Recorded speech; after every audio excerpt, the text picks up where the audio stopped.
So today we're gonna find out what really happens to recycled glass. I think it's a bit different than what you might think. Plus, at the end of the video, we're gonna talk about Team C's. We can't let Linus Tech Tips out-donate Jerry. Let's get started.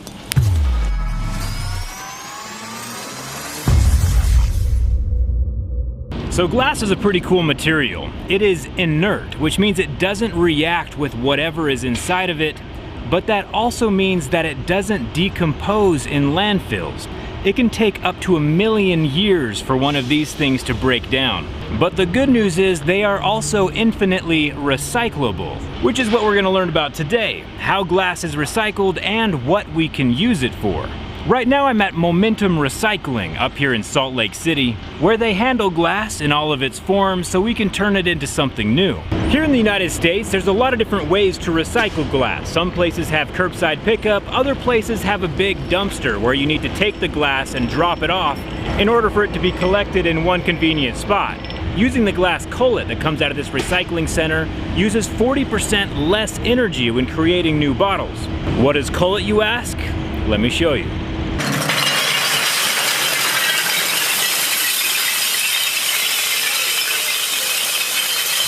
We're gonna start off with all of the glass dumped in one spot. This is the brown glass, the blue glass, the clear glass, even plate glass. It's nice that we don't have to pre-sort it. The sorting comes later. The material is taken by a giant front loader and dumped into a blue hopper.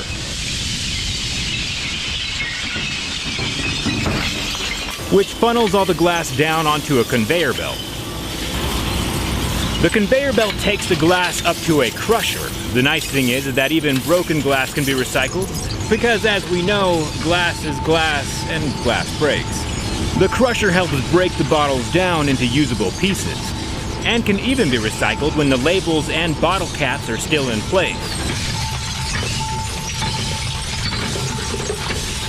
After the crusher, it goes into a revolving trommel screen. This machine helps separate the glass and the contaminants. You know when you smash a glass bottle, it breaks into small pieces, but if you smash a plastic bottle, it just flattens. This machine can differentiate between the two and separate them into different piles. So as you can see, this is a giant tumbler, and the holes on this side are smaller than the holes on this side. So the particulate falls out and the larger stuff falls here. Now that we have the broken glass separated into 3 separate parts, the tractor comes back, picks up the glass and drops it into a new hopper. We still have the metal bottle caps and a few other contaminants inside the broken glass, and this machine takes care of that. With giant magnets at the top, it can pull the metals up and away from the glass shards. The magnet will pull out all ferrous metals and inject them into a collection bin where they can also be recycled. After the magnets, the glass goes into something called a fluidized bed dryer. The air is heated to 190 degrees Fahrenheit, and at that temperature, the sugars and bacteria are burned, and the label glue is loosened. This is the dryer that gets rid of all those labels. It's nice that all of these processes don't have to be done by hand. After the dryer, there is another conveyor belt which takes the broken glass, and up to this point, all of the glass is still together, the different colors. When it reaches the top of the conveyor belt, it falls, a waterfall of glass. And the optical sorter uses lasers and puffs of air to sort the glass into different areas, and sort particles up to 3/8 of an inch. Pretty small. The reason we do this is because the glass has different makeups. The optical sorter behind me can shoot out 20,000 pieces of brown glass and ceramic every single minute. Every time one of the lights blinks, it's the puff of air blowing away a piece of ceramic or brown glass. After the optical sorter, we come over here to a hammer mill which pulverizes the glass and brings it to this guy, which is the sorter. The pulverized glass then gets dropped into giant bins.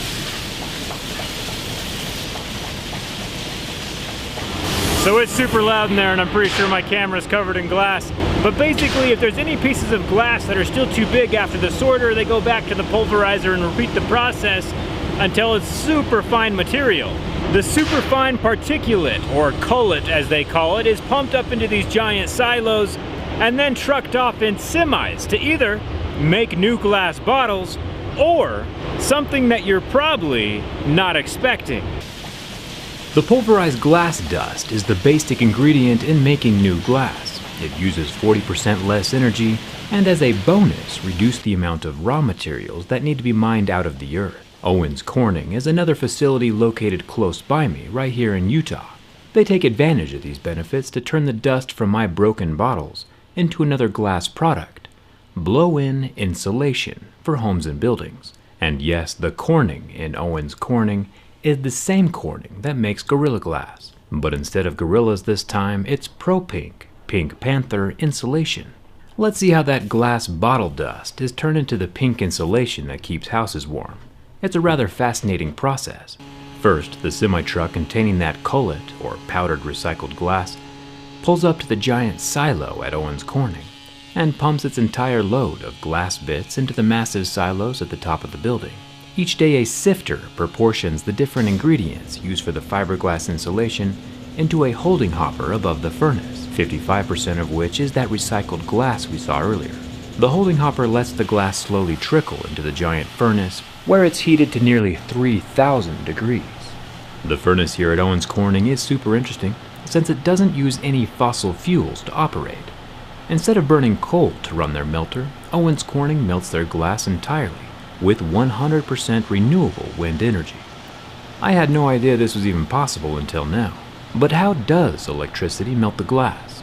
With super massive electrodes. Quick pause for a second. The electrodes inside of the giant furnace are actually these guys right here. Super heavy with a massive copper end on the back.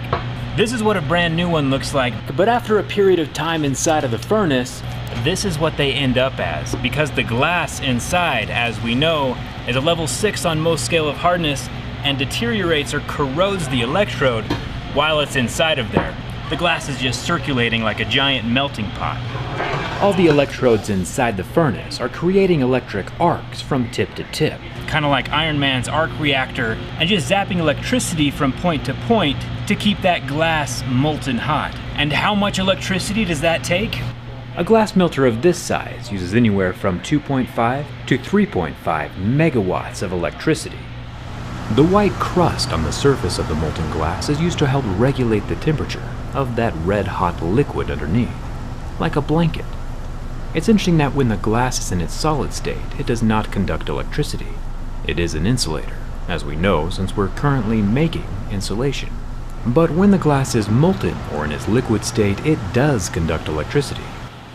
The white smoke you saw coming out of the tower earlier is just water vapor that's coming from the cooling and air purification system. The red and blue tube running around the outside of the melter helps keep the electrodes and the sidewalls cool. After the glass has been melted, it flows like a red molten river through these brick pathways to what we call the fiberizers. We're still in the upper levels of the factory at the moment, using gravity to drop the 2,000-degree molten glass onto spinners, which fling the glass into superfine fibrous threads, kind of like cotton candy, except for not. We did, however, arrive just in time for some scheduled maintenance. Anytime a fiberizer needs parts replaced, they channel the molten glass away from the unit, where it gets sent off to shatter in cold water and become like the little pieces of cullet we saw earlier. Since glass can be infinitely recycled, they don't waste any of it here. So when the glass is diverted away from those cotton candy machines, it ends up being brought back out. And this broken glass can be reused in the system as many times as they need to. Nothing's going to waste. And when the fiberizer is done having parts replaced, they can start dripping glass down into the top again to continue its production of forbidden cotton candy. The fiber that comes out of these fiberizers is white and feels as soft as cotton. It's safe to touch with my bare hands. What's interesting about the fiber, though, is that it's biosoluble, meaning that if you do accidentally breathe in the fibers, they won't cause damage to your lungs.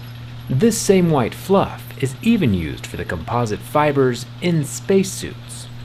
This yellow conveyor belt you see here is sitting right below the fiberizers, collecting this soft bed of white cloud-like glass, and transports it down to the hammer mill. Kind of like we saw at the recycling center, except for instead of breaking up glass shards, This is breaking up the mat of fluff into much smaller, blowable pieces of insulating material. Finally, down here at the bottom on the main level is where we add the trademarked pink pigment, so everyone can tell the difference between the Pro Pink Pink Panther brand insulation and the other stuff. Finally, robotic arms collect the pink insulation into bags and load it onto pallets for easy shipping everywhere across the country. It's crazy to think that the 15 bottles I was holding at the beginning of this video now have turned into just one of these bags of insulation.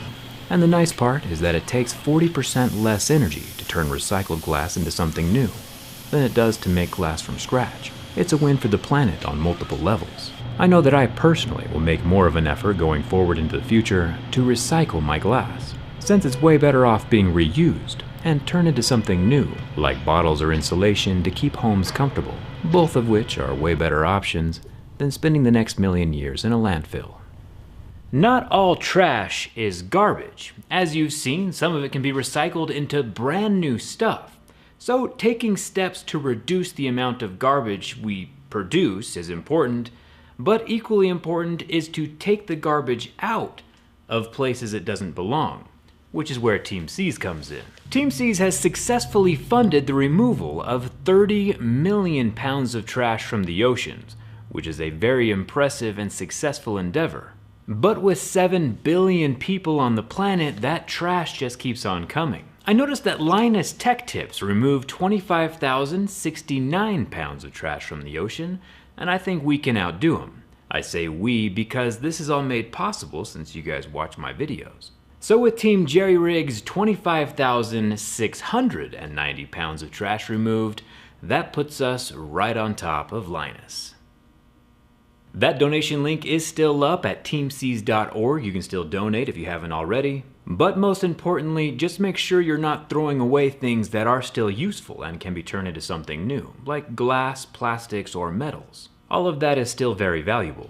Huge thanks to Momentum Recycling and Owens Corning for their factory tours. They're doing their part to reduce waste for sure, and let me know down in the comments what else you would like to see recycled. I think making videos like this is pretty fun. Hit that subscribe button if you haven't already. Come hang out with me on Instagram and Twitter, and thanks a ton for watching. I'll see you around.